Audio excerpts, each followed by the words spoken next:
వరంగల్లో 3 రోజుల రాష్ట్ర స్థాయి రైతు ఉత్పత్తిదారుల సంఘం మేళా నిర్వహిస్తున్నారు. ఈ మేళాను జిల్లా కలెక్టర్ సత్యశారద ప్రారంభించారు. ఈ మేళాలో రైతుల పంట ఉత్పత్తుల స్టాళ్లను కలెక్టర్ సత్యశారద, శాసనమండలి సభ్యులు Basavaraj Saraiah, market fed chairman Janga Raghavareddy పరిశీలించారు. ఈ సందర్భంగా జిల్లా కలెక్టర్ సత్యశారద దూరదర్శన్తో ప్రత్యేకంగా మాట్లాడుతూ ఈ 3 రోజుల మేళాలో 40 రైతు ఉత్పత్తిదారుల సంఘాలు పాల్గొంటున్నాయని తెలిపారు.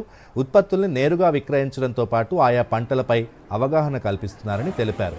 వ్యవసాయ అధికారులతో పాటు శాస్త్రవేత్తల్ని కలిసి పంట సాగులో వారికున్న సందేహాలను నివృత్తి చేసుకోవాలని కోరారు. Warangal lead bank manager Haveli Raju మాట్లాడుతూ రైతులకు ఆర్థిక అక్షరాస్యతతో పాటు బ్యాంకుల నుంచి అందే స్కీములపై అవగాహన కల్పిస్తున్నట్లు వెల్లడించారు.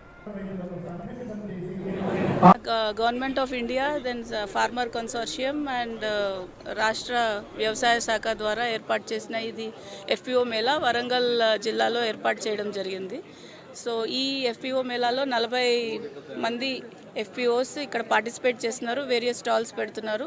ఈ మేళా 25th నుంచి 27th వరకు వరంగల్ జిల్లా ఈ గవిచర్ల క్రాస్ రోడ్లో ఉండే కన్వెన్షన్ హాల్లో జరుగుతుంది. సో ఇది అందరూ యూజ్ చేసుకొని ఇంకా ఫర్దర్గా ప్రమోట్ అవ్వాలి అనేది ఈ మేళా యొక్క ఉద్దేశం. మెయిన్గా ఈ మేళాలో ముఖ్యంగా మనకి డిఫరెంట్ ఫార్మర్ ప్రొడ్యూసర్ ఆర్గనైజేషన్లో బ్యాంకర్ ద్వారా ఎటువంటి స్కీమ్స్ అవైలబుల్ చేసుకోవచ్చు, మరియు subsidy related agriculture infrastructure fund వాటి గురించి మనం వివరించడం జరుగుతుంది.